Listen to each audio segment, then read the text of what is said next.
What is going on, y'all? GoofyRhexxi here, and hope everybody is doing well. And welcome, guys, to the weekly headliner update, week number 47. Now, if you're new to the weekly headliner, this is where we discuss what is upcoming in Marvel Strike Force, upcoming this week in Marvel Strike Force, and then we recap the important topics from the previous week as well.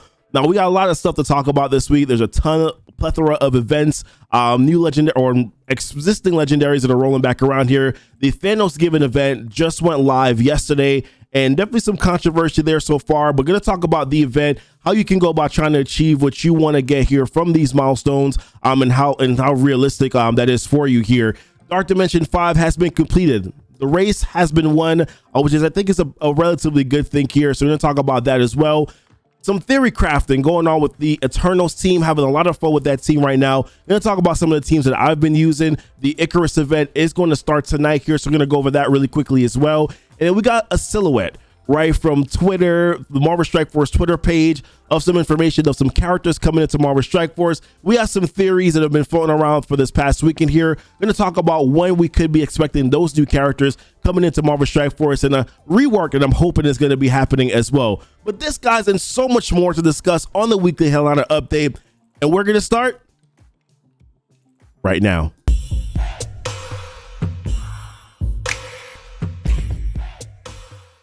All right, welcome back, y'all. Of course, if it's the first time coming to the channel here and you would like to see some more Marvel Strike Force content, then consider hitting that subscribe button.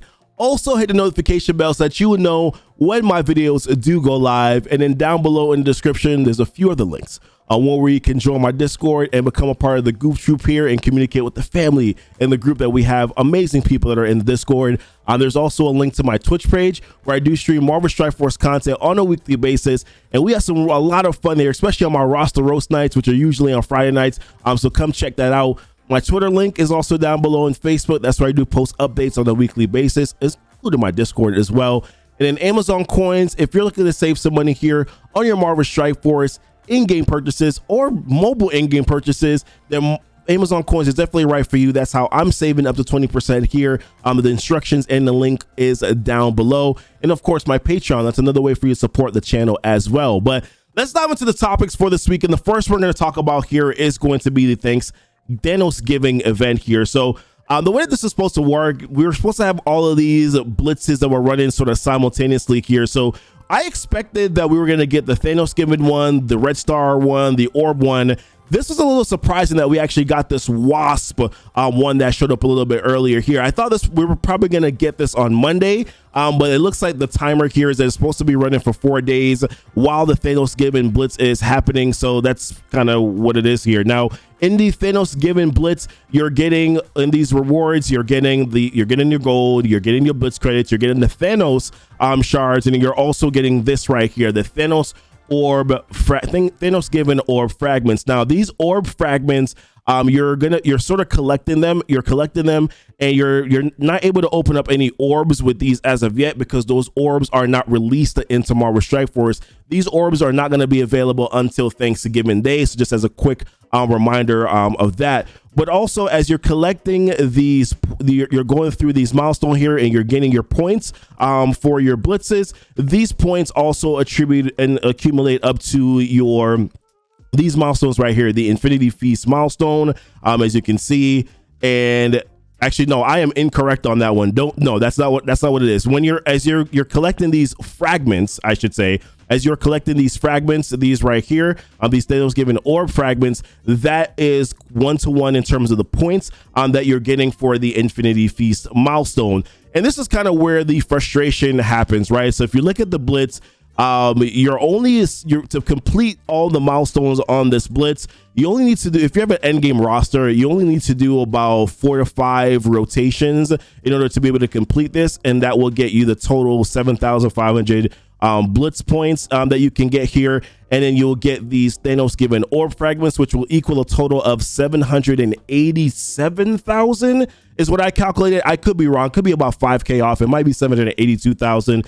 780,000+ is what you can get here. When you jump over to the Infinity Feast milestone, that is only enough to get you to milestone 28. So most players are going to be able to finish this in day 1 and kind of just be able to move on from it, which kind of feels bad for some players because, of course, if you want to be able to get some of this extra stuff here, like this augmented gear, more gold, more of the prestige orbs. The prestige orbs are give really good rewards. You should definitely take a look at that. There's a good amount of gold that you can get there. Training mats.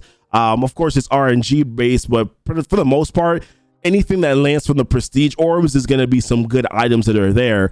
But yeah, if you want to get past milestone 28 to get some of this extra stuff for the augmented unstable cloth, the augmented focus chi, which you're probably going to want to use for Shang-Chi, the Prometheum, you're going to have to spend money to get the Thanosgiving orb fragments and then get what you need here to get through these milestones. So that's a portion of it that definitely does feel a little bad. So it looks like they kind of structured this so that you can get most of the rewards. So you can get even like the miasma, the augmented miasma, so that you can get most of the rewards if you're a free-to-play player.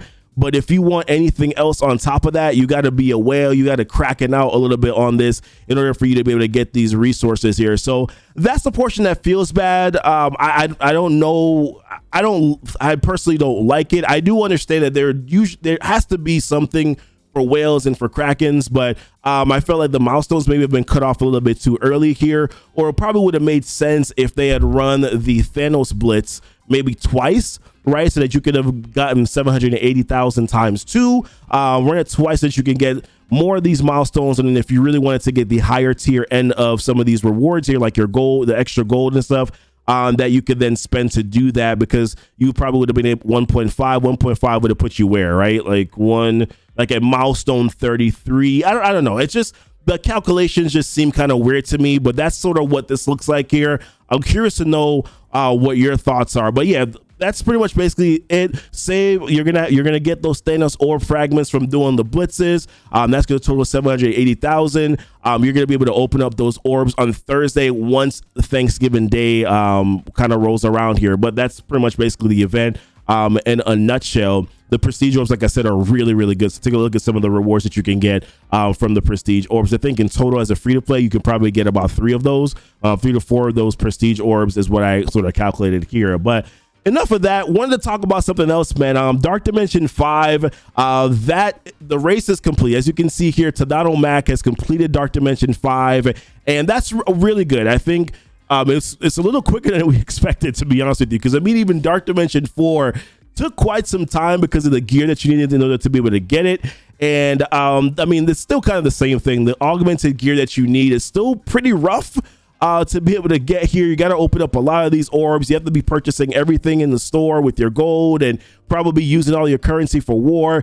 I know I'm saving my war credits right now. I have a buku ton of them saved up, so I have a decent amount saved up. I have 98,000 of these. I'm hoping that at some point in time that teal gear war orb is going to show up and I can start popping those when that becomes available. In the meantime, I'm just grabbing whatever I can with gold, if it makes sense. I'm basically just grabbing whatever I can with gold to try to kind of boost up and get some of the resources here that I do need. But yeah, that's pretty much basically it. But Dark Dimension 5 completed by Tadano Mac. As you can see, Beta Ray Bill and our very own philosopher here is getting very close as well to completing it at 66%. One of the things I thought was really good about this, or was decent about this, is that Kestrel is not really in a lot of these nodes. I think I saw like 1 or 2 of these nodes that she's in. I think it might be this one. Yeah, there's a couple Kestrels in the legendary city, in the non-legendary city section, but there's not really there's no Kestrel in the global section. So I don't know if Mr. Sinister is still a character that a lot of players want to use in Dark Dimension anymore, or want to build up to use in Dark Dimension. But it kind of puts him back on as one of the characters that you can use, right? At least with the first 3 nodes here, there's no Kestrel in these nodes. There's no one to block the summon that he's going to be able to do here. So and then global, so he might actually be a realistic option to be able to clone some of these characters that are available here, depending on who you're going to be bringing into these nodes. So just something to think about. I don't know whether or not it makes sense resource wise, but just something to bring up because somebody did mention that to me a little bit earlier on this weekend. Now, another thing that happened over this past weekend too is that they did provide us with these orbs right last week, which I'm gonna be honest with you, these Dark Dimension orbs, which gave you city orbs that gave you, you know, you could get some gear here, which only guarantees one of each of these sort of hero uniques on both sides, and then you could get these random shards. So most likely you're probably gonna get, let's say you're probably going to get 3 shards of one of these characters in the middle, and you could get up to 6 shards of one of these characters in the middle here. I personally hated these orbs, 750 cores for each one of these orbs. I thought they were the worst thing I've seen in a while in terms of just a currency. 750 orbs, 750 cores in order for you to get 2 hero unique pieces and then 3 shards. That's pretty much basically what you're going to get there. I didn't like the pricing on it. I thought that they should have cut that down in half. It just really encourages people who just don't have impulse control to really go after, try to grab orbs like that. It's just, I don't know. I personally don't like it. I was not a fan. Now, they did give a sort of an update to mention that they're going to be taking this out of the store, or that they're going to stop. They're going to, I think it was over the weekend, they mentioned that they're going to take the option for you to be able to use your cores anymore to buy these orbs in the store. And whatever, dude, like, but if you already purchased the orb fragments, and you still have the opportunity to open up these orb fragments for the next couple of days here, but they were going to take away your opportunity to spend the 750 cores to buy these. I don't know. I think pricing wise, 350 cores for a guarantee of 10 to 15 shards, and then at least 3 pieces of the augmented hero uniques on both sides probably would have made me feel better about it. But either way, man, this was just a really greedy mechanic in my opinion. Maybe I'm being too harsh about it in terms of my stance, but I just feel like that was really greedy from them, in my personal opinion, to exhaust people's resources like that, especially considering that there was an event campaign that was active. Also, the fact that there's also other stuff going on right now. We have Ikaris, his event that's going to be starting tonight. I mean, just things like that I just really thought was just really bad and poor on them. And I don't know if that's the reason why they took away these orbs that are currently in the store, but I definitely know that there were a lot of people who probably had, because of FOMO, were buying and spending cores and grabbing $100 core offer. I just didn't like it, man. I felt like it was really bad on them. It just showed their greed, in my personal opinion. Let me know what your thoughts are, guys. Like I said, and we'll move on from there. But in another note, I've been having a ton of fun theory crafting here with the Eternals team. I'm kind of slowly building up my Eternals team right now. As you can see here, I have Ikaris, I have Cersei. I just got him up to level 80. I've spent a good amount of gold today so far. So where am I at for gold right now? I've spent 1.1 million gold so far. I usually try to stay between 1.1 to 1.2 to 1.5 million gold per day here. They're both going to be going to level 80 and gear tier 15 and eventually 16 eventually, but I'm going to spend that gold to get them up to 15 tomorrow. But been slowly building them up and been using them right now in arena, and it's been a lot of fun.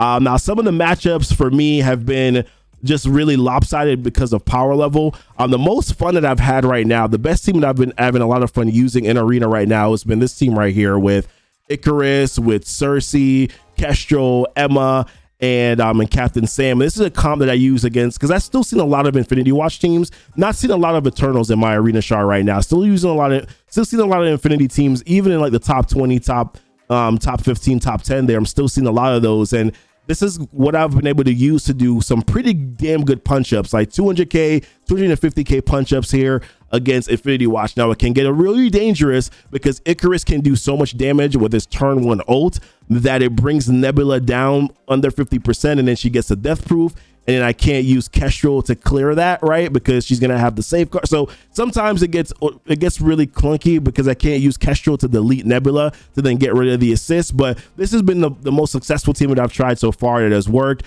This right here can work against the mirror matches that you see with Eternals. Having Loki there doesn't need to be built up. He's just fast enough so that Cersei can go on turn 1. I've been having a lot of fun doing that too. I've tried Omega Red with Loki. Didn't work the same way as using Kestrel on the team. I've also used I think I showed this one last week. I used Omega Red and Shang-Chi and Doom against some of the Infinity Watch matchups. It works some of the time, but at the time I didn't have Ikaris at gear tier 14, only had him at 13. So I haven't tried this comp again. Might do it a little bit soon. Might do it sometime this week to go against Infinity Watch. But either way, been having a lot of fun here using the Eternals team in theory crafted and kind of figuring out some different mashups here. I know some of you guys have some mashups too, so curious to know what you guys are currently using right now in your Arena Shard. And are you still seeing Infinity Watch? I'm still seeing a lot of Infinity Watch teams. Mainly probably because players have already built them up to like 900k, right? So I'm seeing 900k Infinity and 850k Infinity Watch teams. So people probably haven't had the time yet to pivot, kind of like, and they're probably doing what I'm doing, right? Like slowly building them up so that they can be ready for the arena meta here. So that's kind of where we're at. But like I said, Ikaris, his event is starting tonight. So that is going to be something that's going to be kicking off. It's called the Eternal Connections event. That's going to be rolling around tonight. So there's quite a few things that you can get from the Eternal Connections event. Obviously, you're going to be able to get the Ikaris shards. They have an event store that's rolling back around again here where you can use your store currency. A lot of blitzing, unfortunately. Again, you're gonna probably have to do with this event. We're gonna have to see what the calculations are when this event rolls back around. But you know, you're gonna get points for war battles, arena battles, raid battles. Blitz Sim gets a certain amount of points. Manual blitzing gets more points. Than that, they also have the endless power milestone and leaderboards as well. So it looks like you're gonna get some rewards here again from the leaderboards. And then of course you're going to also be able to get another opportunity here to get one of the new costumes, which is the Hawk Guy costume in the game. So that event's going to roll around tonight. Seems very similar to the Lady Deathstrike event. Probably gonna want to use some cores if you're free to play and trying to get Ikaris to 5 stars. Super dynamic character right now. The Eternals are absolutely amazing and they are great. So definitely good event to pay attention to. Let's see what you need to do here tonight.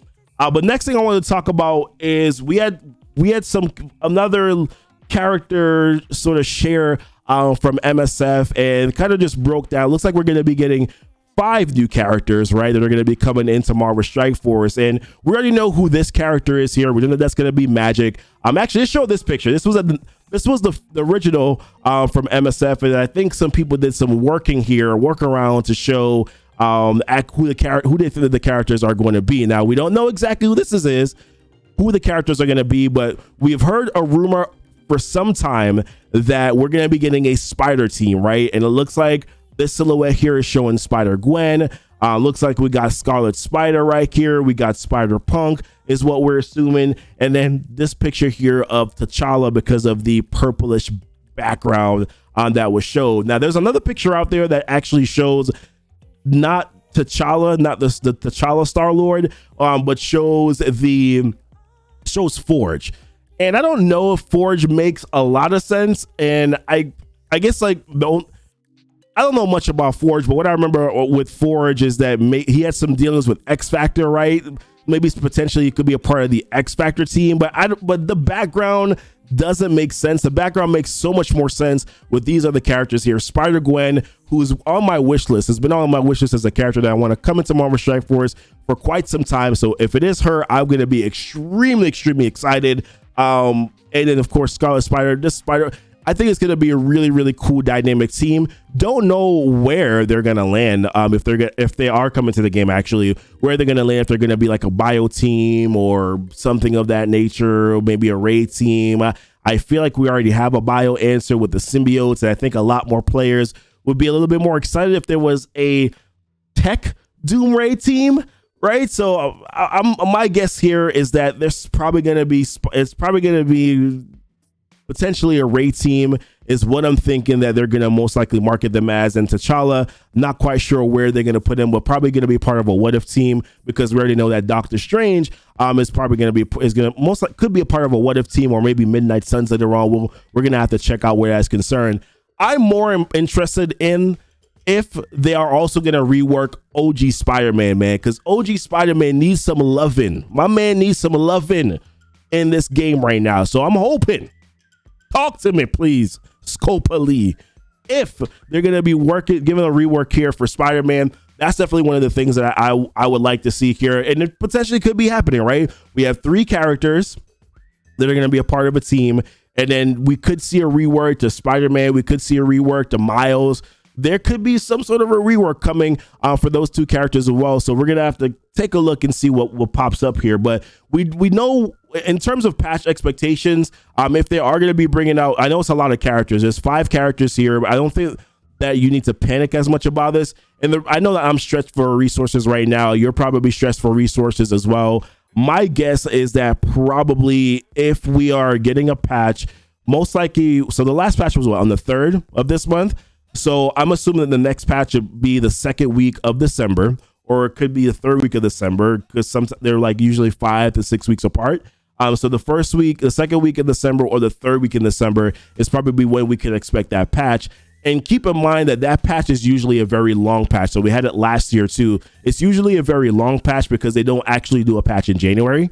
So this would be spread out. There would be 5 characters that would be spread out over time that are released into the game. So I think from a time perspective, things will work out pretty well and pretty okay here if you're looking at it from that dynamic.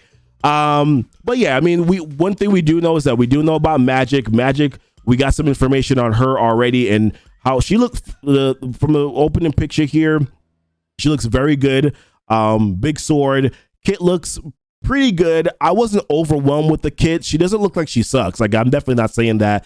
But I think that her kit looks fine for what it can do. I was just not as excited because while her kit looks fine, and by the way, I'm actually happy that her kit is not overpowered. I'm tired of getting these overpowered characters. So personally, I'm happy that Magik is not an overpowered character. However, I would love to see a rework for some of the other characters to make them even better, right? I know she's supposed to help to give Cyclops and Storm so that they can actually get to their ult a little bit quicker. I completely understand that. I know what Storm can do. She can stun. That is great. But also, she's made out of paper. Storm is made out of paper, ladies and gentlemen. So I would like to see her get some sort of a health or a stat boost. Same thing with Phoenix. Man, could we get ISOs to actually work on Dark Phoenix? That would be amazing, right? If ISOs could potentially work on Dark Phoenix, I would like to see her get a rework in that perspective, because I feel like that's the only thing that really kind of holds her back right now, in my opinion. Maybe some health boost too, but she's going to get barrier. Magik is giving them barrier. They're going to have a little bit more survivability, right? But even with a little bit more survivability, I still feel like they need a little bit of stat boost where that's concerned. Yeah, Psylocke is getting the boot. Psylocke is getting kicked to the curb here. She's not going to be on the team, it looks like, anymore. But there was something mentioned in the kit about Kitty Pryde potentially working with Magik here. Some synergy with Kitty Pryde. So I don't know what that means. And yeah, Magik is going to be able to resurrect Dark Phoenix. If Dark Phoenix was blocked by a Kestrel or something like that from a summon, she's going to be able to bring out Dark Phoenix, and the Dark Phoenix is going to be based on Magik stats. Now, that's kind of cool. Don't get me wrong. Like, that's going to look really cool, right? But yeah, like I said, I feel like I want to see something added to Cyclops, something added to Storm and Colossus here to make them more relevant for today's meta. That is just my concern. If you're going to leave the stats where they are, just give them an extra 30% barrier and more health, then I don't know how well that carries in today's meta is the only thing I'm saying. But they definitely do look more like a war team. The drain could probably be beneficial in raids, but I think largely the mutant doom raid answer is already there. So I don't think that we're probably going to see this team be used in raids unless you're just doing it for funsies, which I know a lot of people probably will. That's pretty much it where I'm concerned. This week, kind of following up on some extra stuff here, we do have a legendary feast that is happening this week. And when I say that, there's like 3 different legendary characters. So we have Magneto, that's going to be tonight. His legendary event starts tonight. We have Ebony Maw's legendary event that's going to start on Thursday. We have Black Bolt that's also going to be running tonight as well. So we have like a legendary feast going on right now. That's kind of crazy. Wasp, we already know that her blitz is already starting this week. We're also getting another blitz. We're getting a blitz for Polaris on Thursday, which is definitely helpful. I will say this right now: start prepping yourself to get Adam Warlock. Start building up your characters to probably going to be Jubilee first, but start getting your characters prepped so that you can get Adam Warlock, get your X Factor team ready, start putting your stars in them. Remember, you have to get them to level 75, gear tier 14 with ISO 5 on them, ISO green 5 on them in order for you to be able to unlock Adam Warlock at 7 stars. So just kind of prepare yourself to start doing that now, just so that you are ready to go when that legendary event rolls around. Do it incrementally. You don't have to go all crazy until the event is actually announced, but just saying, just keep your mind to start prepping for it now. And then we also have payday this week as well. So I know that I need gold. I know you need gold. We've been strapped and taxed for these characters that have been released. I know I've just spent a lot of gold on Ikaris and Cersei. Although, yeah, I'm doing 1.1 to 1.2 million per day. There's some days where I go over, right? And I've been running out of gold a little bit more. So I definitely know that I could use a little bit more gold where that is concerned. But those are pretty much it for the topics for this week, guys. What are you the most excited about? What are you like, whatever, man? Like, who cares? Is the Thanosgiving event for you kind of like a buzzkill? Or are you kind of like, man, I wish I was going to be able to get more? Me personally, I look at it from the perspective of, okay, this is a free-to-play player. If I want to spend a little bit more money, I can get to XYZ milestone, but the rest of this is for whales. The rest of this is for Krakens, kind of whatever. I like the prestige orbs. I think those are pretty damn good. And it's an event where I only have to blitz for it for one time to get like 4 to 5 times, right? To get all the milestones. And I have a couple days in order for me to be able to do so I don't have to go all crazy on it right out of the gate. So that's kind of like where my thoughts are with this whole entire event. Curious to know, guys, where your thoughts are on this whole thing as well. Anything else that you're excited about? Eternals look great. Excited about the Spider-Man team, hoping that Spider-Man gets a rework, man, because he's such an iconic character, man. Such an iconic character. His movie's coming out next month. I mean, come on, man. Give Spider-Man some love, baby. Give Spider-Man some love. But listen, thank you guys so much. If I don't talk to you, happy Thanksgiving. Appreciate you guys so very much. And until next time, guys, y'all be blessed. Y'all be safe.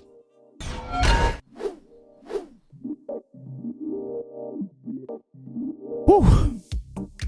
That was a one take vid. First time. Hey guys, pat myself on the back. Yeah, baby, one time.